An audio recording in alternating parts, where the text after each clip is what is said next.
Welcome back, Gale Force, and thank you for attending my presentation about Ephraim, one of the two lords from Sacred Stones, and full disclosure, my favorite lord in the entire series. Let's start by talking about his traits. Ephraim first appears in Chapter 5X and comes back in Chapter 8. From this point, he can either become the main character or else will leave again and rejoin in Chapter 15. His bases are fantastic for his join time, and a few levels can hold him up even should you choose to go Erica's route and have him rejoin you later on. In addition to this, his growths are among the best in the game overall. His stat caps are somewhat low, but this is barely of consequence in the main story and only barely relevant within the creature campaign. Ephraim's only real issue comes from his late promotion shared with his sister, and the fact that until he does get that promotion, he is footlocked.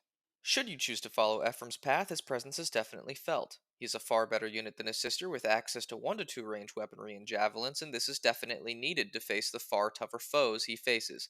His personal weapon is actually quite powerful and allows him to make short work of cavaliers and knights, though he doesn't struggle too much even without it. If you don't follow his route, he is significantly downgraded, but his bases and growths are still solid enough to allow him to contribute for the handful of maps the game has left on offer.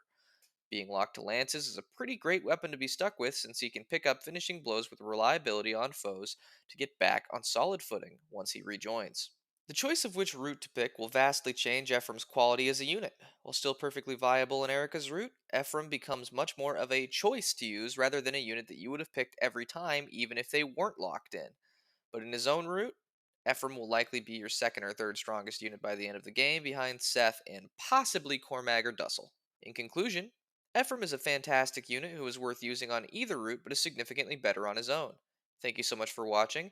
Please don't forget to like and subscribe and click the bell if you'd like to get notified when I post a new video.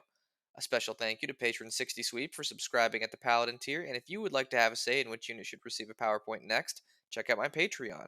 For just $1 a month, patrons will get to vote on a specific unit to gain a PowerPoint next, as well as get to see videos 2 weeks early and access to the community Discord. The links will be in the description down below, and have a great rest of your day.